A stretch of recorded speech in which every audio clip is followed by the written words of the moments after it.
You're listening to the Flickcast, a podcast about stuff nerds love. I am Chris Ulrich, and joining me, of course, Joe Dilworth. Hey, Joe, what's happening? Nothing much. I'm hungry now. Yeah, we seem to talk about food a lot during the Yes. pre-podcast, patrons-only kind of episode stuff. But I'm hungry too. I didn't have breakfast, so Me I either. did, I haven't. Yeah.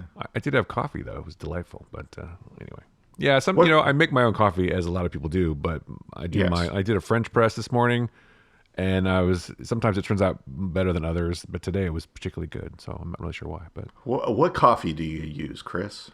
today was Trader Joe's brand. I think it was some breakfast morning blend or something. I'm not sure. It's whatever I had Nice. available. I'm running low on coffee because I have not made. I still have a bunch of green beans that I need to roast because I roast my own beans because I'm a nerd.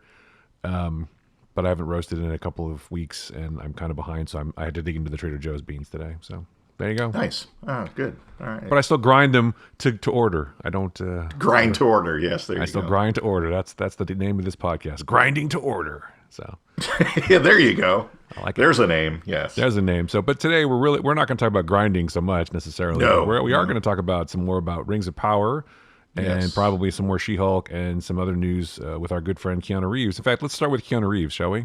We should. Yes. Let's do that. I'm excited to hear that apparently, according to rumors and sources, that Keanu and Francis Lawrence are going to reteam for a sequel to their film Constantine. So Constantine 2, Electric Boogaloo? I don't know what it'll be called. Boogaloo.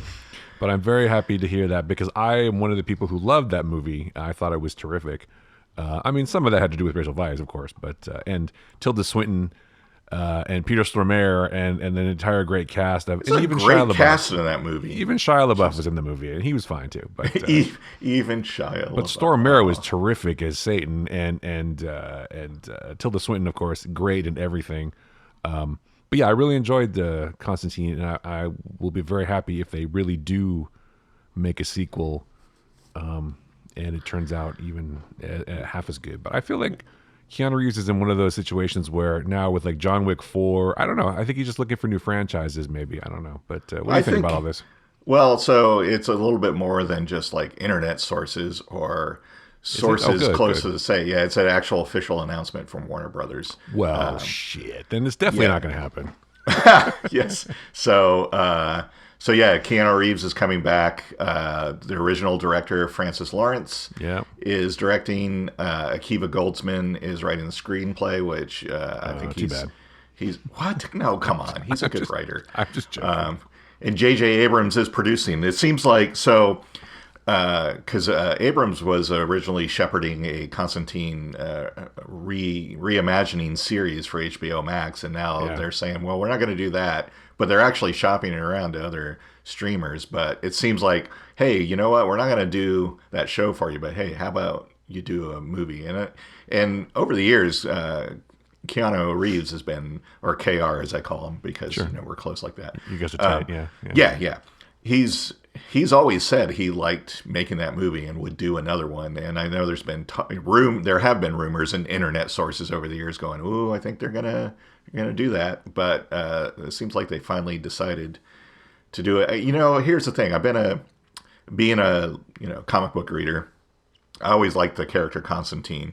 And what I really liked about his solo series back in the day, his original one, Hellblazer, was it went for 20 years and they did it in real time. So the character aged along with the readers. So by the end of it, he was, in his 70s or something like that, or 60s.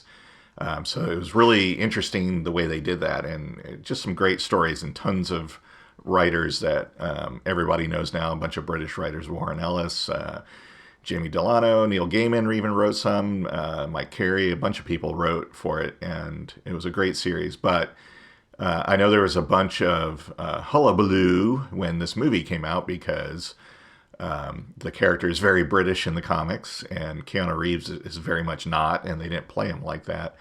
But I'll tell you, as a huge fan of the character, I really liked the movie, mostly because of the stellar cast, but I thought it told a really good storyline from the comics, and it was just well done, and it was kind of, I don't know, it's kind of done as a true horror movie as opposed to some other interpretations of Constantine in live action. Even the solo TV series, kind of because it was on Fox, I think didn't really delve too much into horror in the way that the comic did.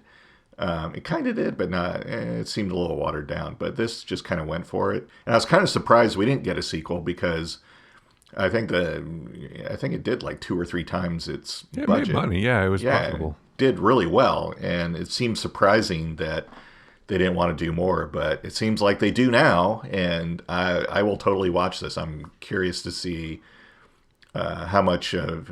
I mean, if they bring back Stormare as Lucifer, then it's solid right there. So I'm curious to see who else comes back, if anyone. Stormare was in John Wick, so why would he come back? Apparently, he and Keanu are buddies. So. Yeah, see, exactly. So anything is possible. I just hope they get Tilda Swinton to come back too. Yeah, everybody's keen to make it, and there is still quite a sizable audience for it. And I mean, I think there's enough people that are.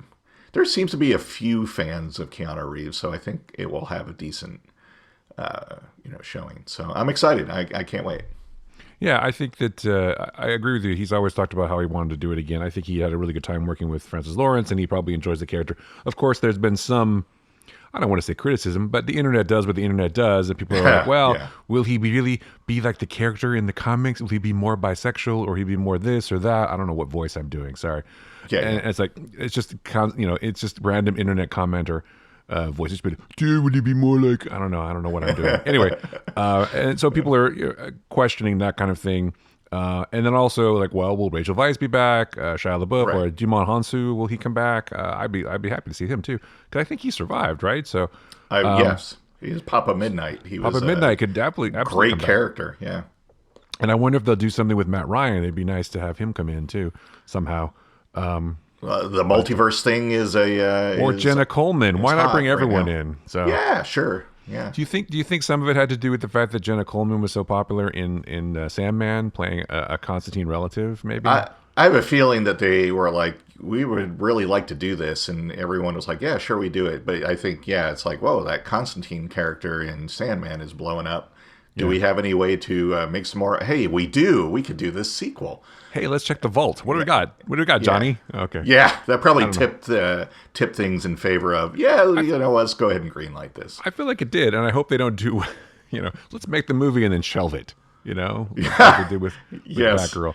Because apparently no one's ever going to see that. I'm shocked that there hasn't been a cut of Batgirl leaked somehow. There is somewhere probably. But I would be surprised if the director didn't find a way to leak it. Or... Well, they don't have it apparently. They only got to see it, and they didn't even get a copy of it. Because do you really think it will never? It's got to be released on home video or something eventually. Why would you just put this fairly completed movie? I feel like it will be, but down the road. I mean, the Snyder Cut got released, right? So, but that's different. They want to maintain a relationship with Zack Snyder for some reason. Apparently, they're bringing back the Snyderverse, if you believe his acolytes. But, sure, I totally believe that. I mean, I don't know. Whatever. If that's the vision of the DCU that you want, then fine, go for it. But I don't know that that's what anybody wants. I think it should be just James Gunn who runs the DCU now. I think so too. But I'm going to put this out here right now, since they're apparently having difficulty finding their Kevin Feige for the DC universe. Chris and I will totally do this for you. I volunteer as tribute. Yeah. In fact, you can pay whatever multi-million-dollar fee you would pay that person, you can just pay that one fee and we'll split it. I think I'd be okay with that. Yeah, and take it and cut it by 10%. See, we're already saving you money. Look at that. Right. Yeah. So that's how I roll. We're giving you back money and you haven't even hired us yet. I feel like we probably let James Gunn do it. That would be awesome. We'd probably do okay with that. But maybe not. It's hard to Who's that? You and I would probably do okay. Yeah, I think we could. I think we could. I will be happy to see Constantine if he just picks up where he left off. I thought it was a really cool world building. Francis Lawrence, I think, is I don't want to say underrated director, but I feel like he's done some really fine films that he doesn't seem as popular as maybe he should be.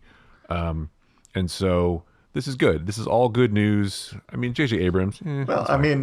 But whatever. He's had some moderate success. He did I Am Legend, but he also did 4 of the Hunger Games movies. So that was my I Am Tribute joke. You missed that. Oh, damn it! You're right. Sorry, I haven't had enough caffeine today. I'm bringing it all full circle, man. I'm bringing it. I haven't had my coffee today. That's the problem. So that's okay. Apparently, Francis Lawrence also was nominated for a Latin Grammy Award. I'm just saying.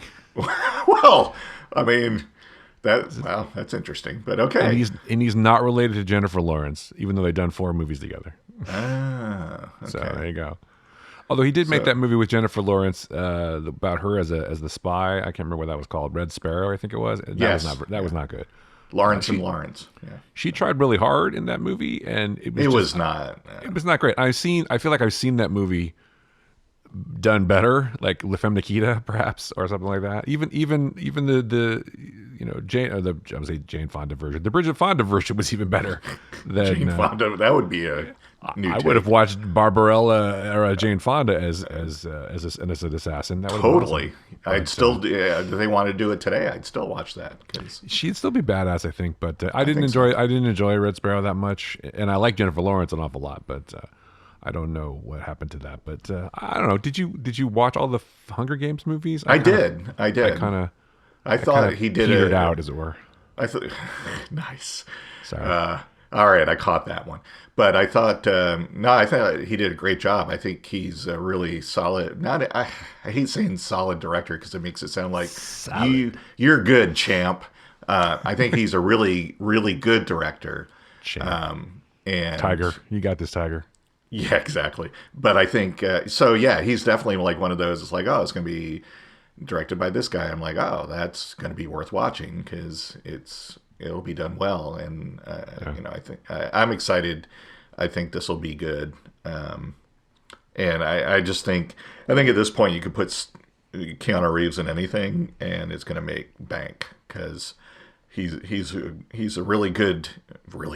He's a fantastic actor and always great to watch and picks, even the things that were misses like Johnny Mnemonic and stuff like that. He picks interesting stuff. Yeah, he could totally have gone with, I'm going to be the romantic lead and do all these, rom-coms and stuff like that. Not that he hasn't done those, but I think he's more discerning than that. And I mean, hey, we got The Matrix. And I hope that we don't find out that Keanu Reeves is secretly some kind of weirdo.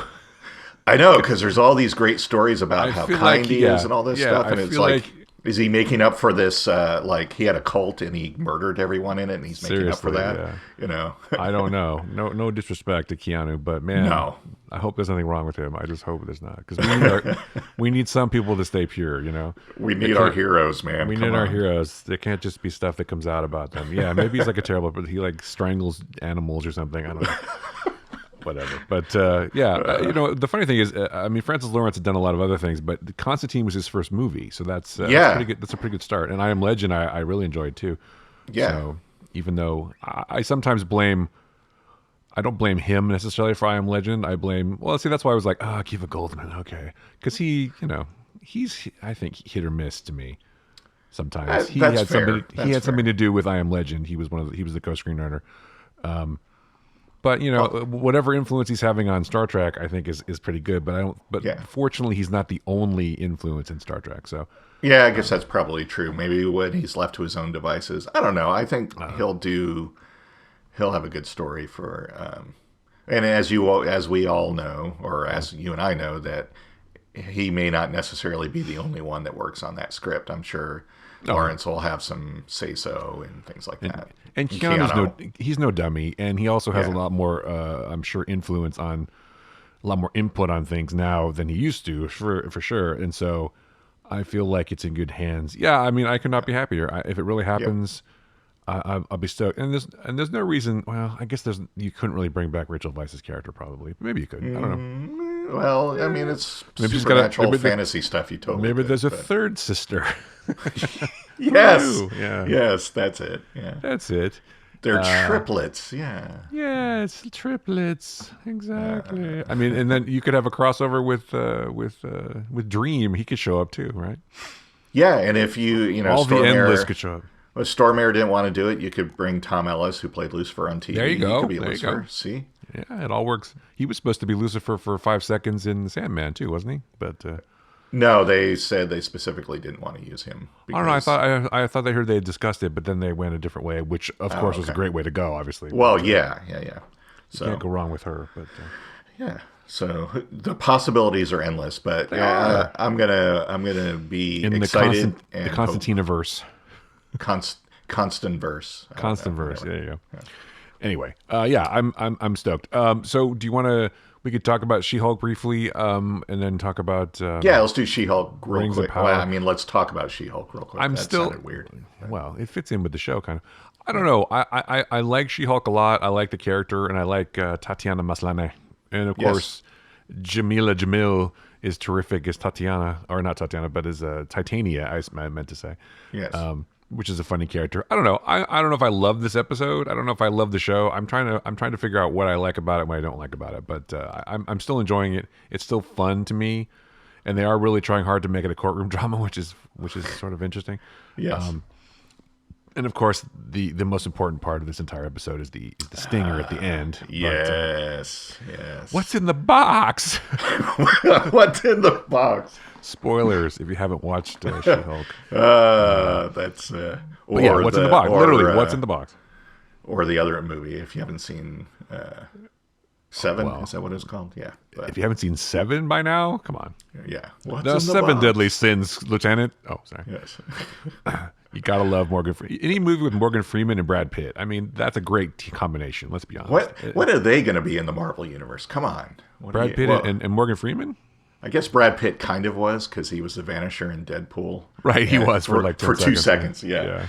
But Morgan Freeman hasn't been yet. Come on. I don't know. He's Lucius Fox. How can he be something in the MCU now? I mean, it's kind of. Oh, there's many characters that have been in both universes. Yeah, but not like in the that. films. I mean, he's Morgan Freeman, for God's sake. Who would he be in the MCU? Let's be honest. I mean, Chris Evans with Johnny Storm on Fantastic Four. I mean, that was still Marvel, but no one remembers that. Henry Cavill, if you believe the YouTube, is about to make his Marvel premiere. As who? Wolverine? No, I think he's still going to be in Superman. But anyway, does he get been in the Superman movie? Did you see that? Speaking to Henry Cavill, there was a thing I saw on the internet where his sister-in-law's kid, so I guess his nephew, was talking about how his uncle was Superman and the kids made fun of him or something, and so Henry like goes to school with him one of the days. Yeah, and he's like, hey kids, and then he crushes a kid's skull. It was really weird. It was pretty funny. And then like he laser-eyed a couple other ones. It was bizarre. Yeah, and he's like, remember that scene from Man of Steel, and he broke a teacher's neck and was like, do you bleed? That's wrong. Anyway, but he just did it because Henry Cavill's that kind of person. So. Well, he's a geek and a dork like us, and he's like, yeah, no, they're not going to make fun of him. I'm going to go to school. I will show up for you. Yeah, that was pretty cool. And it probably happened for real because he didn't like publicize it. It's not on his social. But there's some paparazzi got photos of him going to school, so it really happened. He was walking his nephew to school. It's like Keanu doing all that stuff, and he never talks about it. Right, giving away stuff. Like he gave all the stunt team from John Wick all Rolexes or some shit. I'm like, wow, that's pretty nice. But, well, he's always done that with crew, especially in the movies he's worked in. He's like, I don't need all this money. Well, especially the stunt teams, a lot of times they get a lot of extras from him because they work really hard. If people don't realize that, I think there was like one of the Wick movies or something else where he bought them all motorcycles or something like that. It's like, that was the last one, I think. Yeah. So because he has a motorcycle company, but anyway, exactly. So yes, we enjoy Keanu Reeves. We ship Keanu Reeves at this podcast. Yes. I'm doing the little heart symbol with my hands right now. I think it's what it is. Anyway, sorry. She-Hulk. What was I saying about She-Hulk? I really want you to think about who Morgan Freeman could be in the MCU. You can get back to me later. Maybe an elder multiverse Nick Fury. I would totally see that. Oh, that would be cool. But his eye patch is on the other side. That's why he's the mirror universe. Get it? That's right. Last time I trusted someone, I lost this other eye. I lost my other good eye. My other good eye. Good eye. Anyway, and he's got an Australian accent for some reason. But anyway, that's fine. And then you got to bring in. No, you don't. I was going to say you have to bring in what's his face is Nick Fury too, but we never have to see that. No Hasselhoff in. Come on, that would be great. It would be funny. I guess if you believe Howard the Duck will show up, then Hasselhoff could show up as Nick Fury too. He's already in the Marvel universe. No, I saw him. He's Zardu Hasselfrau. So I saw him in the background. Yeah. And I think there's a deleted scene where he actually has a line, but Oh, but he's Ardu Hasselfrau doing the music in Guardians, so he is in the perfection, anyway. all perfection. That's why, again, that's another reason why James Gunn should run the DC. Although Absolutely. that has nothing to do with him, but that's fine. So anyway, She-Hulk. She-Hulk. I do enjoy it. I did enjoy this episode. No Madison this week, sadly, but I am looking forward to. And I guess that's bad, maybe for the show that I'm so looking forward to the cameos. Yeah, And see, I was excited gonna, for Daredevil to show up. I'm like, oh, when's the next Daredevil thing or whatever? So that maybe is not so good for the show. But anyway, sorry. I was going to mention that I think the problem with the show, and I think Maslany's doing an amazing job, and I do like the storylines with She-Hulk, and I get what they're trying to do is making it a courtroom sitcom kind of thing. I think its problem though is like what you just mentioned is that people are looking forward to seeing a lot of characters that are not She-Hulk more than She-Hulk, and I don't think that either points to they just have amazing performances. Or they're allowing those characters to shine. I don't know, but I definitely think they have plans for She-Hulk past this, and they kind of are hinting at that about her joining the Avengers and that kind of stuff. I think I don't know. I'm going to say it's the writing. I think they need to beef up the writing of her because there are scenes where it's just her, especially when she has her asides to the camera and stuff like that. That I think she's amazing at, and we get to see how fantastic of an actor she is, but they're putting too many characters to overshadow her. I mean, even the designer played by Griffin Matthews, who's amazing on the flight attendant.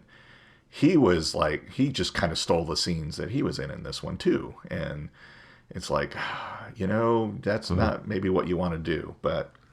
Well, I mean, there's one line I think that they say in the show where she's like, "Well, we're Twitter proof or something. We have Twitter armor for the week or something," which I guess is because of Wong being in it. Yeah, the reason for the entire show in a way because they're just being ridiculous. He's like, "Don't forget whose show this is." I think it's all just like, here's Tatiana Maslany, and we go on a show for her, and we want, like we were talking about before, we were introducing this character, She-Hulk.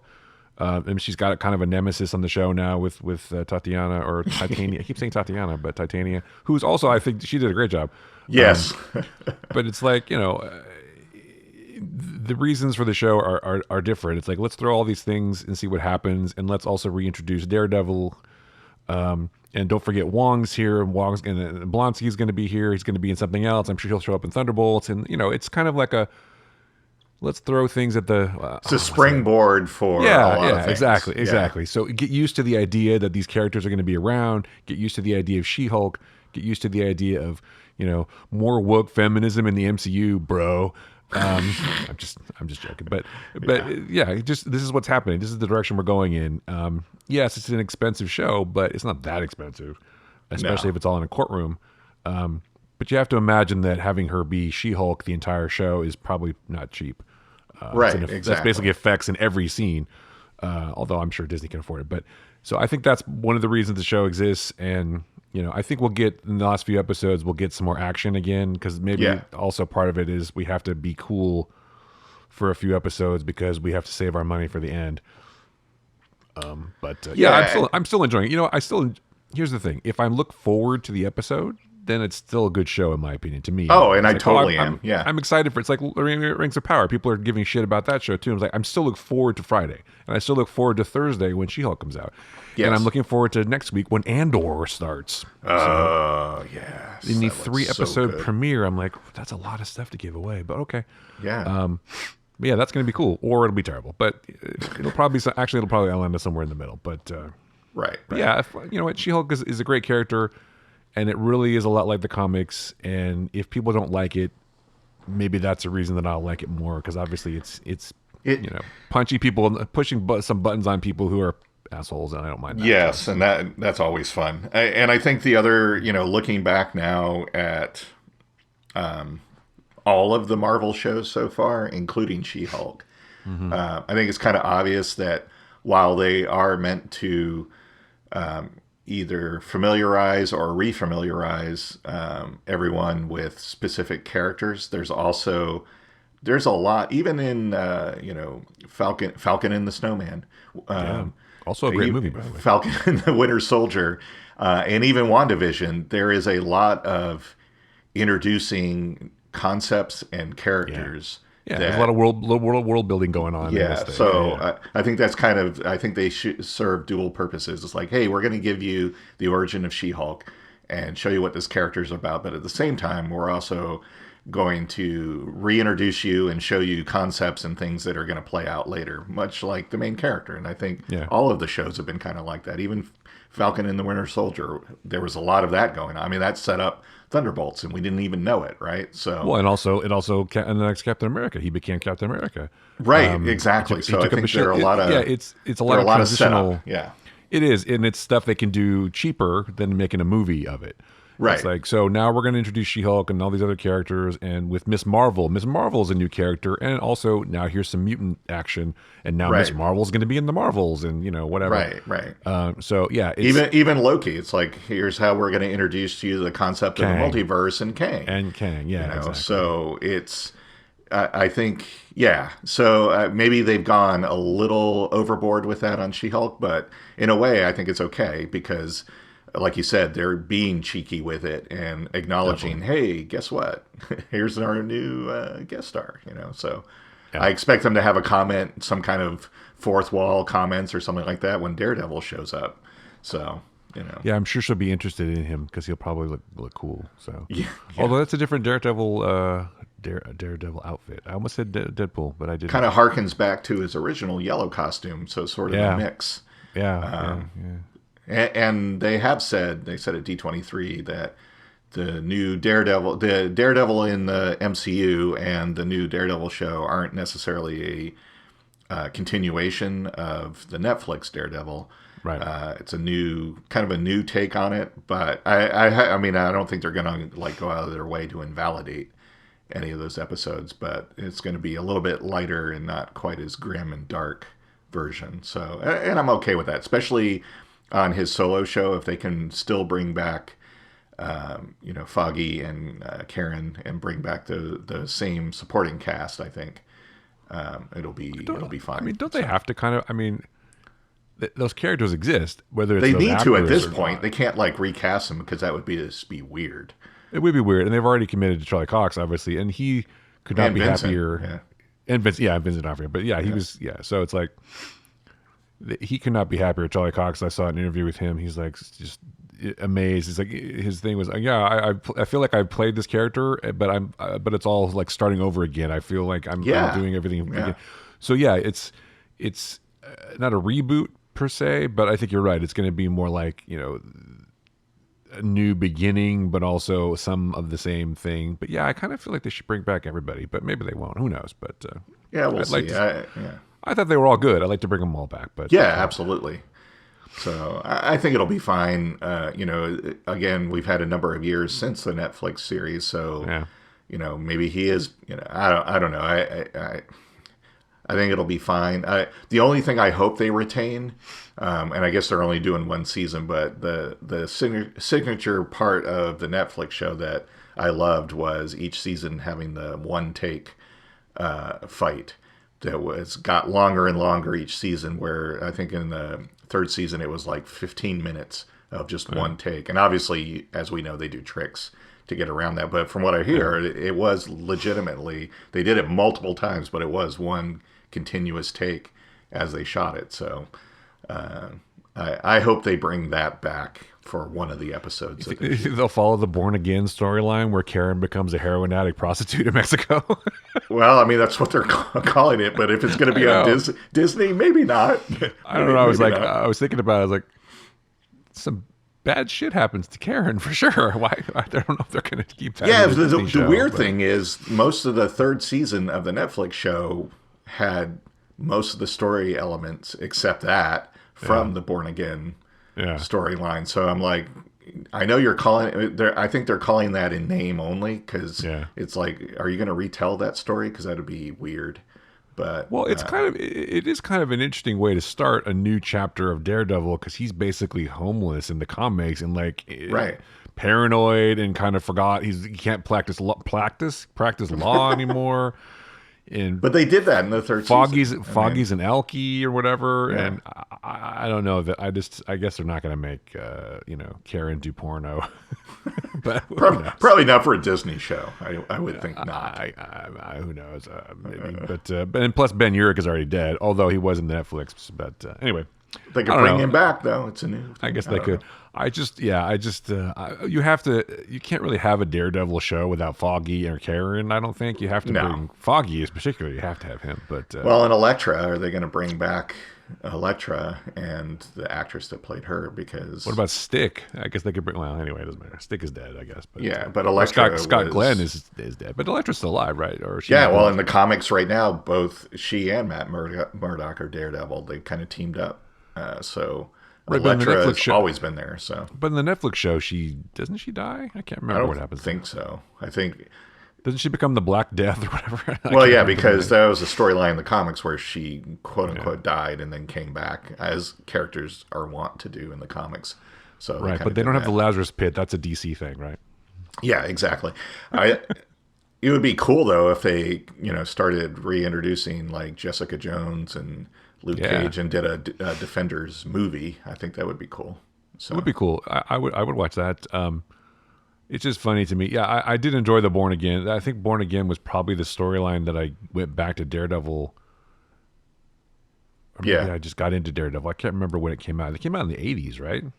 I don't remember. It did, late 80s, and that brought me back to Daredevil because it's like, oh, Frank Miller's coming back to Daredevil. That's right, it was Frank Miller. Yeah. That makes sense. Okay, yeah, because I couldn't remember who the writer was, but yeah, I should have known. That's why it's so dark. yeah, exactly. Yeah, Karen's got to be a prostitute. Okay, sure. It was like, whatever. Wow, that was. I'm pretty sure she dies in that storyline. That took a turn. Yeah, did she get an she ODs or something? I don't know. Yeah. Anyway, we kind of deviated away, but I don't think Marvel. Yes, but Marvel. I don't think it'll be that dark, but you never know. No. I guess we'll find out. But it's a year away, so we'll never know. I mean, we will know eventually, but we'll, it's too early to make that call. Some more casting news for Constantine Dose pretty soon too. Hopefully. Yeah. But anyway, so yeah, She-Hulk. I think it for what it is, it serves its purpose, and it's entertaining and it's funny, and I do enjoy the characters.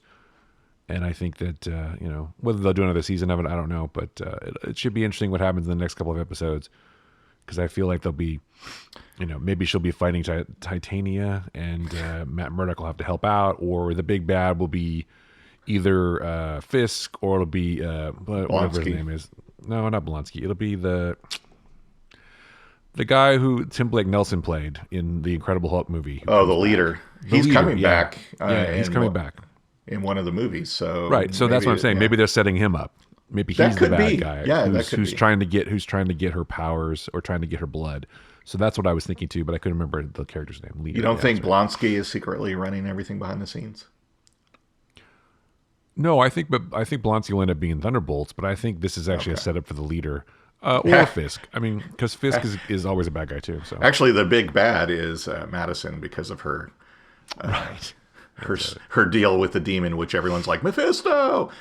I think at this point, Mephisto. I hope at this point Kevin Feige is like, we're never going to introduce Mephisto ever, right? But we're going to keep teasing it because now it's kind of a joke because everybody thinks everything is being run by Mephisto every time something. That was going to be the big bad in WandaVision, and I think that people are like, oh, that's probably going to be the big bad in Loki, and so they should no, we're going to keep teasing it, but we're never.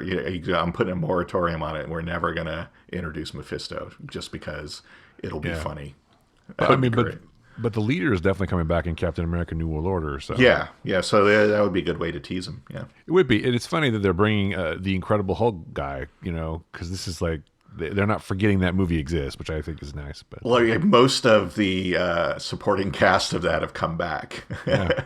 It's kind of funny. But I mean, you'll never see Edward Norton again, of course. But if they ever do, they could do more multiverse stuff in the Marvel movies and just have like a quick. It's like, hey, Ed, we're going to pay you $10 million if you'll just do this 1 2-minute cameo or something like that. I think that would be great. I mean, you're right. They did have William Hurt. They did have Tim Roth now and Tim Blake Nelson. Yeah, Liv Tyler has not come back, or Ty Burrell. No. Also has not come back, but their characters haven't either, so they could still show up. True, That's absolutely true. Their Yeah, characters that's haven't right. been recast, I guess. You're right. So, You're right. Yeah. Yeah, that character has never been in any of the MCU films. Liv Tyler's character has never Yeah. been in any of the MCU films with Ruffalo. Yeah. Ruffalo. Yeah, so that's Hasn't been interesting. recast, so she could still show up. Interesting. If they ever do a Hulk movie, if they do Planet Hulk or World War Hulk. I like what you're saying. So, That could be interesting. Anyway, Rings of Power. yes! I give a really shit. enjoy this show. I really I do like too. I'm glad we had more dwarf in this episode. it. Yes. Some hot dwarf action. Wait, that's weird. Whoa, hey. Yeah, it's quite interesting. I'm enjoying the show quite a bit. I do like the fact that the relationship between Durin and Elrond is very strong.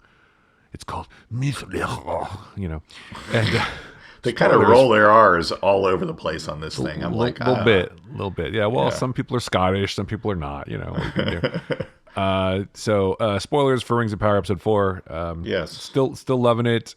Still enjoying Galadriel. How do you say it? Morphid? You think? Morphid Clark? I don't know. I never. Yeah, I think so. Yeah. She's terrific. They're all really good, actually. I don't think there's any weak actors. No. I'm really enjoying it, and I love the fact that our favorite elf was let go. We were like wondering how he's going to get away, but he was let go by someone, whoever that was. Was that Sauron? I don't know who it was. I think that is probably. But if it is Sauron, then that yeah. means that the guy in the meteor, which we didn't see the halflings at all, or I'm sorry, in this Hardfoots. episode. Hardfoots, yeah. I say halflings, but we didn't see them at all this episode. But that definitely leads more credence to the fact that could be Gandalf then in the other. Or it could be Sauron too, still. Maybe. Oh, it could be, because he did kind of have that evil look by firelight. He did kill some birds or some bugs, as we remember. He didn't mean to, though. He was just talking to him. And That's right. And then they died. Then they killed themselves. and then they're like, ah! No. And some more of. I like to see Arendir. He was cool. He did some cool bow action. Caught an arrow in his bare hand, which is pretty dope. That was cool. Yeah. Here's my problem with the show. It's not a problem, but I don't like the kid character. That kid who has the sword, the hilt. I don't like him for some reason. Oh, okay. He sort of annoys me a little bit. But I did like the creepy old guy. You and I are got to prepare for what's coming. He's like, what's coming? What's coming? He's like, what's coming? I'm like, what's coming? What are you talking about? You'd be a little bit more. Give us a little bit more than that, dude. Come Could you on. be a little more vague, bro? Well, he did bring it. He's like, have you ever heard of Sauron? So, You know. I didn't like the kid until this episode, because I thought he was just dumb. Made dumb decisions in the other episode. And yeah, he was like, no, I'm going to go back to the village, but I want to get food and everything for the people. Yeah, that's smart. But I thought he was smart in trying to evade the orcs. Yeah. But so I liked him. The orcs are scary. Yeah, I liked him better in this episode. I was like, okay, so now they're writing him much better. Yeah. Instead of using him as a foil for So We did spend a lot of time in Nuremberg. I'm digging that storyline, especially finding out more about Isildur. Isildur. Yeah. Well, because you never really know anything about him. All you know is he's the guy who didn't say no. Right, exactly. He had a chance to save everyone and stop so much suffering, but he punked out. Right. That's all you really hear about, in the background. Yes. But at some point, he and Elrond obviously have to get together, but that's later. Yeah. I do enjoy the fact that we're getting some more backstory for him, but I don't know if the actor playing him necessarily, because this guy's he becomes a gigantic figure, a big leader of men in the war. He doesn't seem like he's got that yet, but maybe he'll. Well, that's the way he's playing him right now. So that could be, yeah. But yeah, no, I again, it's another show that I'm like, is it Friday yet? Is there a new episode yet? Because I'm really excited. I think I'm bummed that we're only getting, I think, 8 episodes for the first season. But it's very expensive. Yeah, well. Yeah, they paid for the whole thing up front, though. But no, it's I just really, really enjoy it, and I like. I'm not one of those that has memorized all of the Silmarillion and all the side appendices and things like that. So I know there's quite a bit of this that they're adding to the story, but they seem to be well versed in all things Middle Earth, and it's just all fitting well. And already, from the first episode, really, I was really invested in characters. You can tell, though, it's definitely obvious to me that they did have a break after they shot the first 2 episodes and kind of rethought some things and decided what their main plan was. And I think maybe the first 2 episodes might have worked better as, together as a 2-hour kind of pilot introduction. Interesting. But it's not noticeable enough to like be jarring or anything like that. But there was a lot of introduction, of course, that had to happen in the first couple episodes, and a lot going on there. And now seem like they found their feet and they're letting things breathe a little bit more. But no, it's pretty fantastic, and I would say better than I hate comparing, but I'll say this: I haven't watched anything past the first episode of House of Dragon. So yeah. Well, House of the Dragon gets better. It's just it's like we talked about before. It's more of a slog because it's a downer, whereas this has some higher elements of whatever, and there's a lot of rousing speeches, and there's a lot of there's more positivity. Although the guy's like, I'm building this thing to build these rings, and I'm very excited. Why do you have such a deadline, dude? It's weird that it has to be done by. Yeah, exactly. Why are you pushing this whole deadline? He's got some issues that we all know, but clearly, yeah, clearly he's got some shit going on. I love the fact that the townspeople who are taking refuge in the tower, like, well, we're going to stay in. What if we stay and fight? I'm like, well, then you're going to get absorbed by Mordor, bro. You get the fuck out of there. That's the other cool part is not like going well for you. Seeing the building of all that, but yeah, the guy's like, your father told me that my life's work would depend on you. It's funny, I just remembered that now. It's like, dude, do you not even know? Okay, whatever. That is funny. Yeah. I'm not sure if funny is the word I would Yeah, I don't think. Don't you find it interesting that you just now remembered that? But whatever. Okay. It's almost as if you're being influenced somewhere. You would think, yeah. Oh well, whatever. But it's good. I like the story. Yeah. The mysteries they've set up are interesting. I mean, we know how some of them play out, but I think the father of the orcs is definitely or maybe he's Saruman. I don't know, but I think he's Sauron, and I think Meteor Man is. Well, I mean, in Lord of the Rings, Saruman builds the Uruk-hai, but that's different than. But that's later. Yeah, that's much later. That's different than orcs. Yeah. I mean, they're orcs kind of, but they're not really orcs. Yeah, they're because super orcs. As Gandalf says, they can travel in daylight and cover great distances at speed or something. I can't remember what it is, but that's from the movie, obviously. But you're just gonna keep doing those voices, aren't you? I'm gonna keep doing. I'm gonna keep doing Gandalf. Fool of a took. Okay. Yeah. Anyway. Well, that was pretty good, though. You know what? I was thinking about this the other day after I'd watched the Lord of the Rings movies. I want to re-examine the films after. Again, now thinking about how badly Pippin must feel. Yes. Because if you think about it, and I was watching it going, he's actually really upset. And then you realize that he blames himself for Gandalf's death, right? Right, yeah. And so, because he, was stupid. And he tries to prove how smart he is, because he even says when they're going to join the Fellowship, he said, you need intelligent people for this kind of thing. And Mary's like, that leaves you out, because I think that he's always been considered stupid. And so... Right.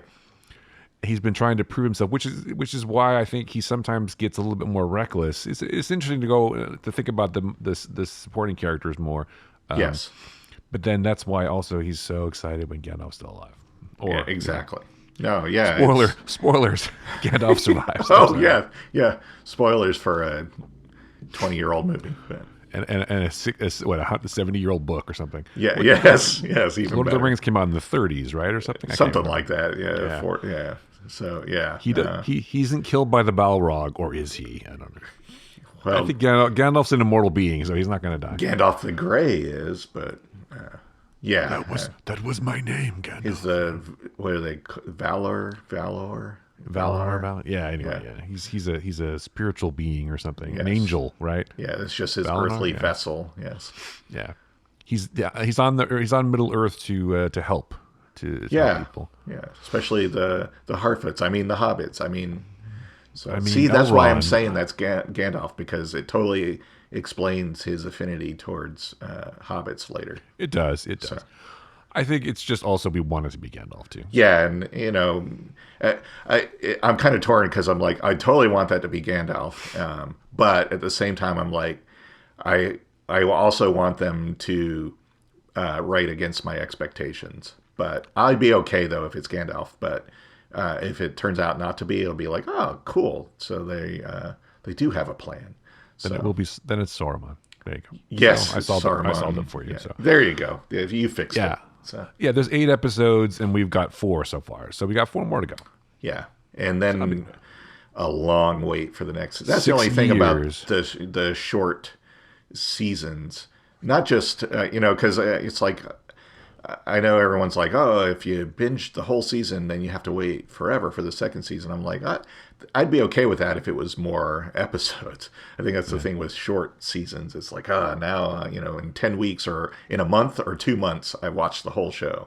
And now I have to wait 84 a year. years and now we have it. Yeah. But, again, it's expensive. It takes, it takes a few days for them to shoot stuff. It takes a little while. Yeah, I mean, I don't know. Do you think the price gets you more days of shooting? Because I feel like they're not taking, they probably got several units going at once, but I don't know that they get, a month to shoot one episode. Maybe they only get a few weeks. Maybe they still keep it to a TV type schedule. I think really you have know. to keep it to the. It probably is more than like 5 or 7 days. It probably maybe takes a couple of weeks to do.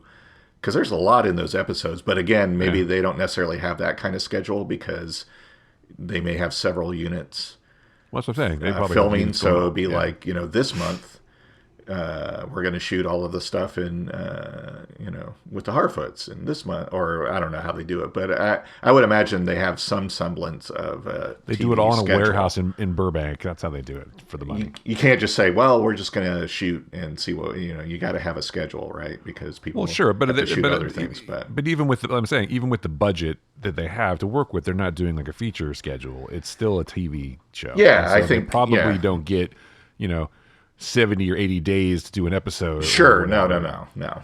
or that maybe if I'm if I'm scheduling the thing or producing the thing, then I would probably schedule it out like a movie and just Right. shoot things the way you do. But I don't know. I'm not involved in the production, so I don't know. But because that's how you maximize your money. You don't go to the castle and then leave and come back. You just shoot everything out at the castle and then you're done. But, Right, and maybe they're shooting everything in one location for multiple episodes. Yeah. And So what do then, you think? What do you think changed? Yeah, I'm sure they're doing that. Yeah. Which is why you have a lot of directors doing blocks because they're doing at least 2 episodes at a time at the same Right, time. exactly. Yeah. What do you think changed when they stopped at the first 2 and went to the next episode? What do you think was different? I think so. The first 2 episodes were a lot of, I don't want to say standing in place, but it was a lot of introduction and a lot of exposition. Not jarringly so, though. I still think it was greatly paced, but it was okay. Here's our setup, and then I think they stopped, and I think they were working on it the whole time. But then it was like, okay, so.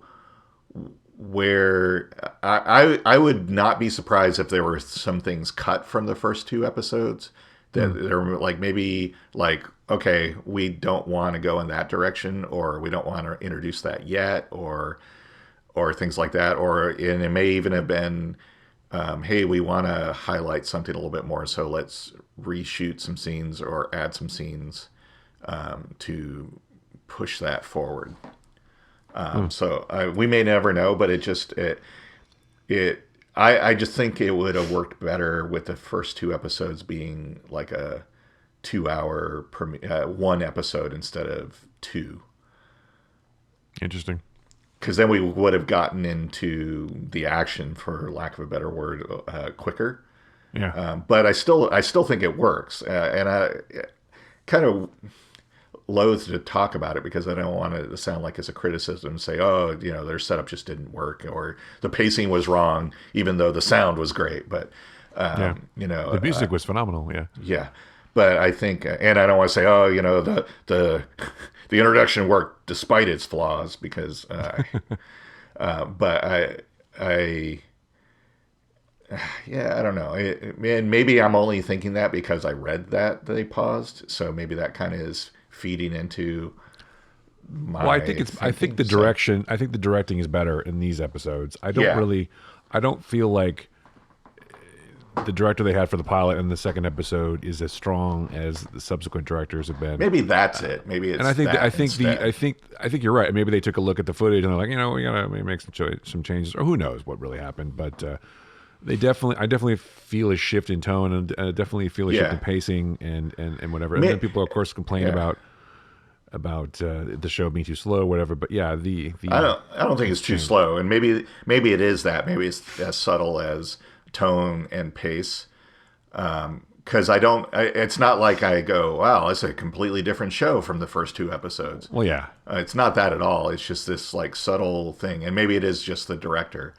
Because I think episodes 3 and 4 are much stronger episodes than the first two, but they're still really good. And I don't want it to sound like I'm going, well, I was going to give up on this show, but they saved it. I still think they're great episodes, but it's just the pacing, and maybe it's just that they're like, listen, we've got these multiple storylines. Let's figure out the best. Maybe they looked at it and said, yeah, it's kind of a little stilted. Let's figure out a better way to maneuver amongst those. And I think they quickly found it, and it's fine. But starting a show like this with so many characters and so many storylines and so many things, so much weight, gravitas, whatever, is hard. So it's not an easy job to do a pilot for a show like this, because you have to get a lot of information. There's a lot of standing around talking. There has to be, because you need exposition to explain shit. Right. For the people, and again, it's for people who've never watched a Lord of the Rings show or never watched anything. So here we're going to explain exactly what happens and what the stakes are, so anyone can figure it out. You don't have to read a cryptic tome or whatever of obscure stories from Tolkien's back catalog, to know what's up. It's here's the main players, here's the main stakes. Yes. So, and here's the cool, elves that do stuff, and here's the, whatever. And there's like the same prejudices and the same, the same things that happen in our society are happening in Middle Earth. Right. And so, you got to do all that stuff. So that's a tough job. But I think that once that's done to a certain degree, wow, good, Chris. You can get to things going. So that was a tough job to do. So, but you're right. I think they did make some tweaks after. So anyway, it doesn't take anything away from the first two episodes. I enjoyed those, and I'm enjoying the show quite a bit. So I'm going to stick with it for sure. So I am very hopeful that they'll get to do all 5 seasons, and we'll get this full story. They will. Because I think it'll be amazing. And again, they've already paid for it up front. So they probably will. I think that, the money's already spent. And so. And I think even, people are like, oh, it's not getting as much viewership as House of Dragon. It's like, well, nothing is going to. And they still have a respectable, even if the viewership for Rings of Power flatlined at where it is now, it's still enough subscribers and enough to keep for them to go, well, okay, we'll get our investment back. We'll be all right. Well, the difference is that people already have Amazon Prime, and it's free with Amazon Prime, whereas you have to subscribe to HBO Max to get House of the Dragon. So it's a different metric. I hate to be businessy. Yes. So it really, the viewership for Rings of Power is not as relevant, because no one's going to cancel their Prime membership when they're done watching the show, or if they don't care about the show. Right. So it's not a value add necessarily. Whereas subscribing to HBO Max for a show is, so maybe their viewership is higher because those people are like active viewers who did it for a reason. Whereas Rings of Power is like, oh, I'm already a person, or maybe people just wait because I'm already a Prime subscriber anyway. I can wait to watch it. I can watch it whenever throughout the year. You're right, exactly. So it's kind of a different is measured in a different way. It's like House of Dragon. If Yeah. it didn't have the audience it had right away, and the added subscribers, then it probably wouldn't go anywhere. But yeah, you're right. People already have Prime for another reason. Yeah. And it's just a perk of it. And, maybe there are people that, and I'm sure someone somewhere has a metric of it, that there probably were some people didn't have Prime. They're like, well, I really want to watch this show. I'm going to subscribe now. Been looking for a reason to subscribe to Prime. But I'm sure it's not like this monumental shift where we've had 40 million new subscribers just for this. So, yeah. Yeah, exactly. I don't think people are going to either get Prime just for the show or drop Prime because they don't want the show. Right. So, right. Whereas people will get, if they really want House of the Dragon, they will get HBO Max and then drop it afterwards. So, or if they don't like it, they'll drop. They're like, I'm not going to pay for this. I mean, from what I've seen, Rings of Power has got like so far like 25 million views or whatever, and that's nothing to sneeze at. It's not. And House of the Dragon apparently is over 10 million for the first episode, which is pretty good for HBO Max. I think the numbers are pretty similar. Yeah. From what I've seen. So it's like, depending on which source you read, they skew one way or the other, which I think they don't is necessarily funny. they don't necessarily release correct information. And I think the other thing that matters, the bottom line, is that Amazon isn't relying on this show to make its bottom line. Right. Whereas, HBO Max, Warner Bros., whatever, needs this show to be successful so they can keep churning out things and not have to cancel more stuff. So that's right. They're in the entertainment business. The entertainment business is an ancillary third page on the balance sheet for Amazon. They're like, oh, we also have shows, by the way. But we sell a lot of shit on our website. You might have seen that. Exactly. So they're not worried about it, which is why they could spend whatever billions of dollars to make a show. Yeah. I mean, obviously they want to be, destination TV or must-see TV or whatever you want to call it. But they're not going to go under if they're not. They're not. Yeah, they could pull the plug tomorrow and they'd be fine. Right. It's like Apple. It's like Apple's making cool stuff, but they're like, we like to make stuff. Yeah. And so we'll take risks. We'll spend more money on things. But at the end of the day, if we don't succeed in this venture, we still make cool other shit. Have you seen the iPhone? That's a thing that we make. So they're fine. Right. They're fine. And so, that's why Netflix is more in trouble now, because they just were hemorrhaging cash for a long time, but that's all they do, right? Yes. So I do want to point out really quick, though, before we're done with it, Rings of Power, the music, the sound is awesome. But the musical? No, but one of the criticisms I've seen from friends of mine that are fans of the movies, of the films, they're like, it kind of took me out of it at the beginning because, it's not Howard Shore doing the music and all this stuff. And I'm like, I kind of like that because I think Bear McCreary is... How could you be mad at Bear McCreary? I know, he's an amazing composer, and I think he's doing music that is like perfect for this, and just like really... I mean, I think he has some homages to Howard Shore's stuff, but I think, I don't know, I really like the music for it, and it's visually stunning, and it's got a strong story and amazing acting. It's just kind of a double perfect storm of production and everything. But the music, I'm like, really? That's going to be your that's the thing that takes you out of this, really? Because this isn't a continuation of the movies. It's not even the same people making it. And I know it looks visually the same, and maybe that's it, because it's visually similar, that maybe because you've watched those movies so many times, you kind of expect that type of score, I guess. But how can you dislike McCreary? He's so amazing. So, well, Joe, remember, the road goes ever, ever on. So it's fine. Yes, that's what it is. Okay, that's what it is. I agree with you. In fact, the opening music of the show is very reminiscent of Howard Shore's Lord of the Rings. Yeah, and then some of the other music, you're right. There's definitely little cues here and there, little stingers maybe occasionally, just to evoke it.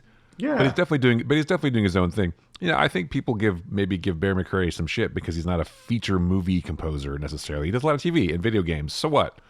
Maybe that's what he likes to do. I mean, I don't know. Well, I'm sure he would jump at the chance to do a movie, but it's like nobody's offering him that. Although I kind of think of this as just a big movie that they're doing on TV. So He's done films though, like he did Godzilla King of the Monsters. yeah, but not that. He's if you look at his Wikipedia, he's done quite a few film scores. But not Howard Shore level. I'm just saying. He did 6 movies. He scored 6 movies in 2019 alone. You scored 6 movies in 2019. Scored 6 movies, but he's done, and he's actually done around the same number of movies as he's done TV series. So, look, he did Fantasy Island. What else do you have to do? But anytime I see he's scoring something, I'm like this, like Snowpiercer. He did the music for that, and it's amazing. He's really good at not being. And maybe I don't notice it, but I don't think he's overly repetitive, and he seems to give everything he does something unique and different. And this he's no Danny Elfman. Let's put it that way. I'm sorry. Wow.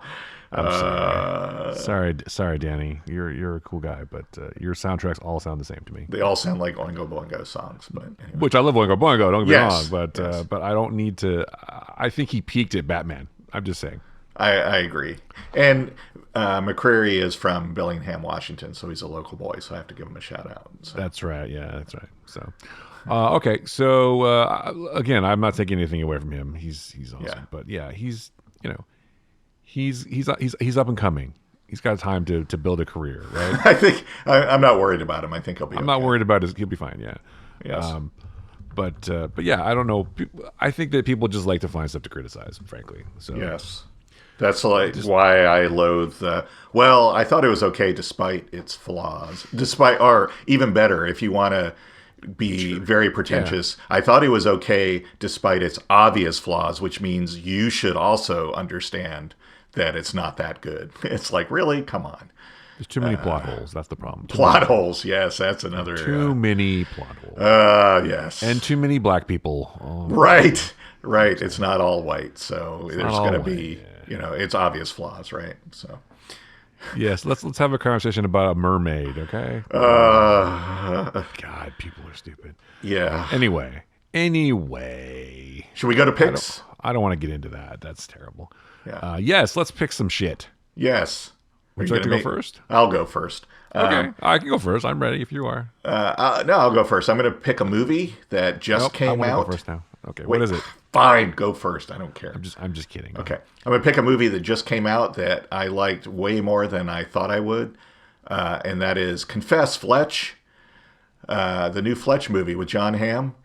It's a great movie. I would watch more Fletch movies with this same production team and Jon Hamm as Fletch. I thought it was extremely well done. I have a huge amount of affection for the original Fletch, not so much for the sequel, because I think that was kind of poorly done. But the original Fletch is a classic, and it's obvious, I think, having read stuff over the years, I haven't read the books yet, but also seeing this, that the original Fletch was very much written for Chevy Chase and his sensibilities. Definitely, yeah.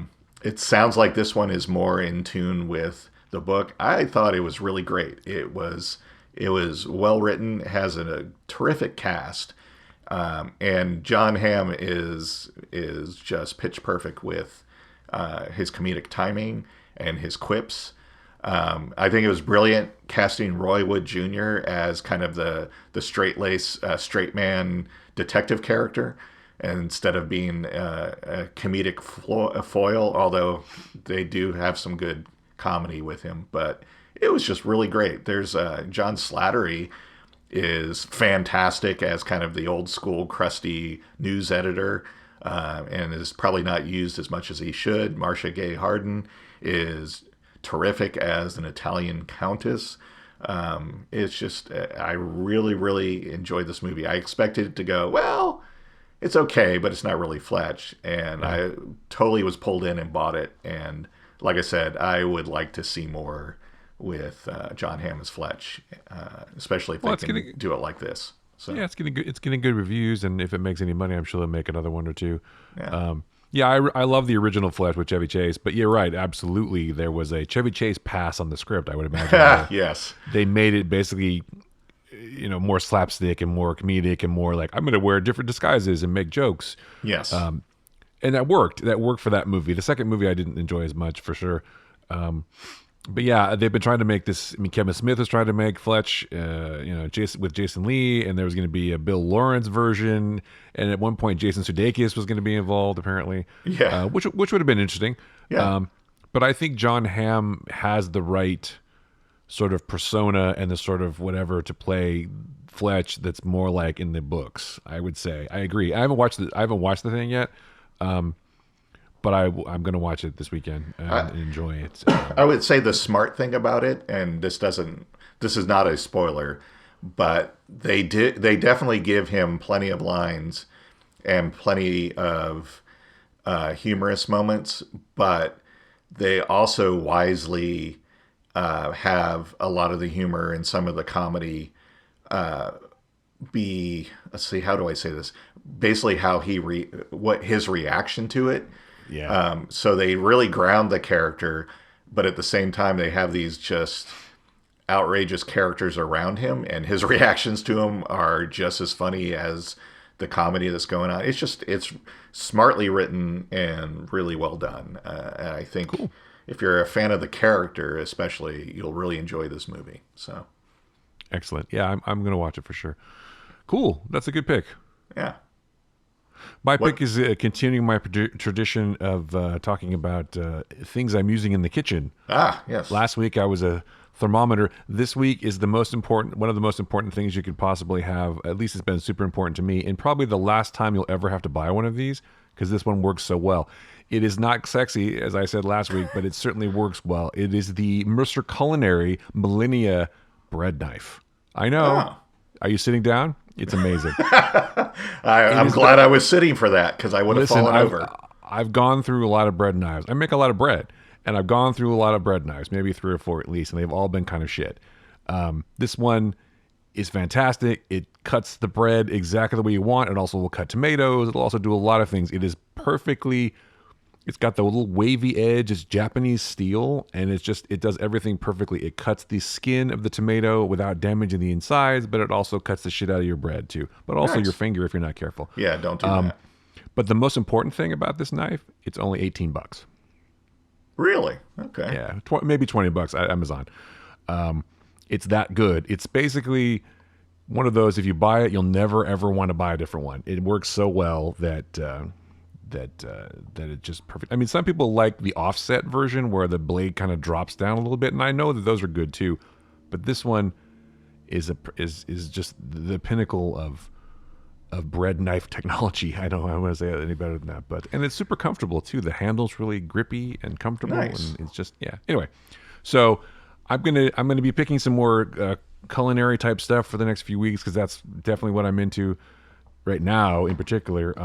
But yeah, you definitely want to get this knife and use it for all kinds of things. But it excels at cutting bread, and if you do make your own bread, you need to cut it. So there you go. All That's my right. pick. Yeah. Cool. Yeah, it's super fun. But I love the fact that it's cheap. The one thing that's, people are like, oh, well, it's serrated or whatever, and so it's harder to sharpen, and maybe you don't sharpen it at all. But from what I've seen and heard and talked to people who have this, it lasts several years. And then once it's not sharp enough, you can just buy another one. Oh, well, there you go. Because they're only $20. So anyway, so find the Flickcast at Spotify and Apple Podcasts and all the other places you find podcasts. You can find Joe and I on the socials at What Joe Writes, and I'm at Chris Yu, and also Ulrich Picks on Instagram. And of course, the Flickcast is at TheFlickcast. Super easy to find. And then our link tree, linktr.ee/TheFlickcast, if you want to find any other things about the show. Please rate and review. I saw some ratings on Spotify. Thank you, whoever did that. I appreciate it. Yes, thank you. That was very nice of you, and to give a high rating too, which was very helpful. Yes. And then a few more ratings on Apple, which I also appreciate. Thank you, Joe and I both appreciate that. I just appreciate. I mean, I do appreciate it, but I'm sure we. I absolutely do. Thank you very much for that. It's very kind of you to give decent ratings to the show, and feel free to comment, make react, and say good things, bad things, whatever. We don't mind. Yeah. We can take it. We're tough. We've been doing this for a long time. If you hate us, that's okay. It's not okay. No, it's Because not. you have to examine your own life choices if you hate. You can't That's really hate a true. podcast. I don't Every know. Maybe time you point a finger at me, you're pointing for yourself or something like that. Well, yeah, something like that. But I mean, honestly, if you hate a show, a podcast, just don't listen.